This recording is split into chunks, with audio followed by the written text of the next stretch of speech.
जो शिवलिंग अपने ऊपर चूहे चढ़ने से नहीं रोक सकता, जो अपने ऊपर सारा दिन चूहे की बिट्टा करांदा रहा, चूहा का पेशाब करांदा रहा, चूहे से अपनी रक्षा नहीं कर सकता, वो हमारी क्या रक्षा करागा। यो सवाल आए एक 14 साल के बच्चे के मन में, जिसका नाम था मूल शंकर त्रिवेदी, जो कि ब्राह्मण परिवार में पैदा हुआ था गुजरात में 1825 में।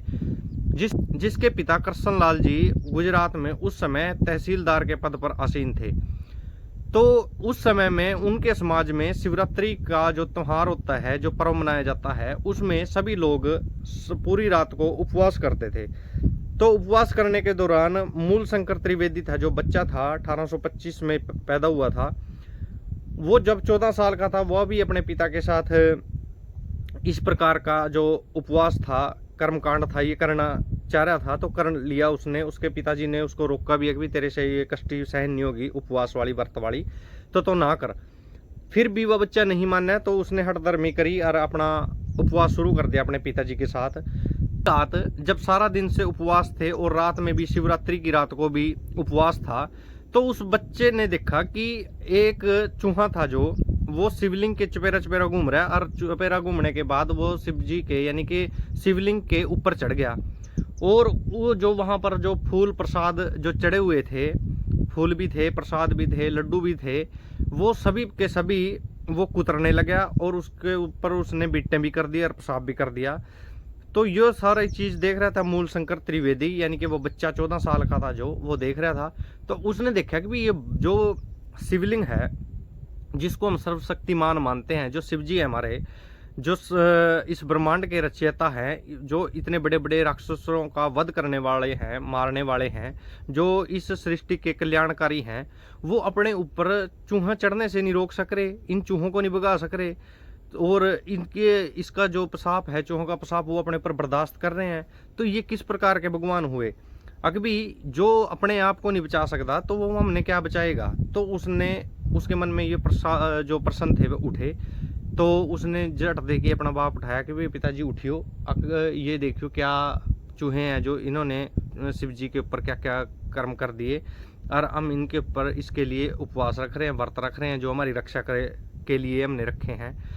तो उसके पिताजी ने उसके साथ उसको तर्क देने की कोशिश करी कि ऐसा नहीं है, शिव जी के बारे में ऐसा नहीं बोल दे, ये तो ऐसे ही है, ये तो सिर्फ मूर्ति है, जो हम पूजा कर रहे हैं वो तो ऊपर से देख रहा है। तो उस समय ही मूल शंकर के जो बच्चा था वो उसके मन में आ गया कि अगर ये मूर्ति है और कोई जो सर्वशक्तिमान है, जो शिव जी है, जिसको हम देवता मानते हैं, भगवान मानते हैं, वो कहीं ऊपर है, तो फिर हम इसको मूर्ति को पूजने की क्या जरूरत है, तो हम इसके लिए उपवास रखने की क्या जरूरत है, इसके लिए फूल अर्पित करने की क्या जरूरत है, इस पे लड्डू चढ़ाने की क्या जरूरत है। लाख कोशिश करी उसके पिताजी ने समझाने के लिए, पर वो 14 साल का बच्चा नहीं माना, और आखिर उसने घर जाकर व्रत तोड़ लिया और सारी रात इसी बारे में सोचता रहा कि शिव जी भगवान है या कृष्ण भगवान है या कोई और जो सुपर पावर है वो भगवान है। तो आखिर भगवान कौन है। अगर शिव जी को छोड़ के मैं राम को मानूं या कृष्ण को मानूं, तो वो भी एक हम मूर्ति ही देखते हैं कि वो भी एक मूर्ति ही है, तो वो भी भगवान कैसे हुए और वो हमारी रक्षा कैसे करेंगे। तो भाई इस बच्चे के मन में जो उस समय में जो सैलाब उठा विचारों का, तो वो बाद में एक समुद्र का रूप धारण कर लिया उसने, और वो इसी काम पर खड़े हो गया। घर से अच्छा परिपूर्ण था, कुशल परिवार था, एक समृद्ध परिवार था। और आप देखोगे कि इतिहास में जितने भी क्रांतिकारी या जितने भी विरोधक पैदा हुए हैं, वो परिवार से समृद्ध ही थे, क्योंकि जो परिवार से समृद्ध न होता है उसने तो अपनी रोटी के हिलाले पड़े रहा, तो वो तो क्या ही समाज सुधार या क्या करेगा। जो उसके बाद आपने देखा कि मूल शंकर त्रिवेदी ने जग जागरण शुरू किया, समाज सुधार शुरू किया, और आज आप देखोगे कि डीएवी स्कूल, स्वामी दयानंद सरस्वती के नाम से स्कूल, आर्य समाज की स्थापना, गुरुकुल थे जो उनकी स्थापना की। आज ऐसा कोई भी इंसान नहीं होगा मेरे ख्याल से जो 1990 के बाद पढ़ा हो और किसी आर्य समाज की संस्था में या गुरुकुल में या डीएवी स्कूल में ना पढ़ा हो। तो ये भाई उसी बच्चे की, उस इंसान की देन है जिसने एक तार्किक बुद्धि से सोच विकसित करी, अपनी सवाल खड़े किए, समाज ने उसका पूरा जोरदार विरोध किया। ब्राह्मण परिवार में पैदा हुआ था तो ब्राह्मणों ने ही उसका सबसे ज़्यादा विरोध किया।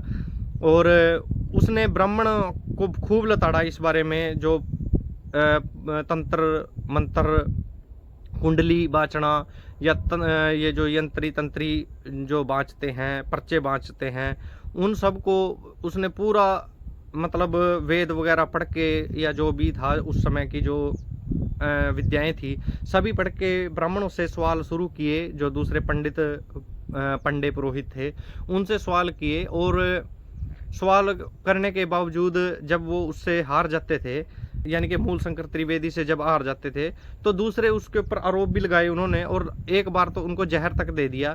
भाई दोस्तों, इस महापुरुष ने अंत में अपने जीवन के लास्ट समय में सत्य प्रकाश नाम का एक ग्रंथ भी प्रकाशित करवाया। स्वामी दयानंद सरस्वती, जिनका बाद में नाम पड़ा, वो चाहते थे कि ये देश इस प्रकार के पखंडों से निकले और बौद्धिक विकास में आगे बढ़े। तो भाई दोस्तों, इस आदमी का नाम, जो मूलशंकर त्रिवेदी नाम का बच्चा था, इसका नाम आगे चलकर पड़ा दयानंद सरस्वती, जिसको आज हम सभी स्कूलों में देखते हैं। दयानंद सरस्वती के नाम से ये जाने जाते हैं।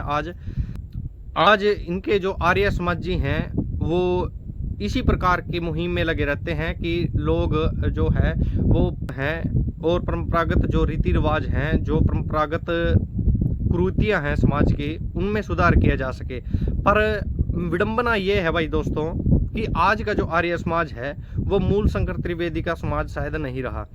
क्योंकि आज के जो जिस मूर्ति पूजा का खंडन स्वामी दयानंद सरस्वती यानी कि मूलशंकर त्रिवेदी जी ने उस समय में किया था, आज उन्हीं के चेले मैंने देखे हैं, आर्य समाजी लोग मैंने देखे हैं कि दूसरे किसी भी महापुरुषों की मूर्तियां को पूजते फिरते हैं।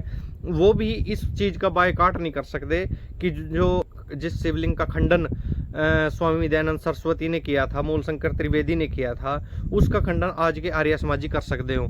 और वो इसी प्रकार की आज मूर्ति पूजा कर रहे हैं, आर्य समाजी भी आज मूर्ति पूजा कर रहे हैं। तो भाई दोस्तों, अगर कोई भाई देखना चाहता है तो मेरे पास ये किताब है, और इसमें मैं आपके साथ पेज भी शेयर कर दूंगा कि पेज नंबर 11-12 पर इस प्रकार की ये सारी डिटेल दी गई है। किसी भाई को इस बात में आपत्ति हो कि ऐसा कहाँ पर लिखा गया था, तो ये रजत प्रकाशन की ये बुक है, और ये मेरे पास कम से कम भी 10-12 साल से है। तो इसकी मैंने ज़रूरत समझी है कि अब समाज में इसकी ज़रूरत है कि लोग जो धार्मिक क्रिया है उनको बहुत महत्व दे रहे हैं, जबकि समाज में दूसरे जो बेसिक चीज़ें हैं, धरातल की चीज़ें हैं, उन पर ध्यान नहीं दे रहे हैं। तो आज की वीडियो यही थी कि किस प्रकार से एक मूलशंकर त्रिवेदी नाम का आदमी, एक बच्चा था जो बाद में दयानंद सरस्वती के नाम से जाना गया, और उसने समाज में आर्य समाज की स्थापना की, और डीएवी स्कूल और इतने प्रकार के स्कूल खोले। तो धन्यवाद साथियों।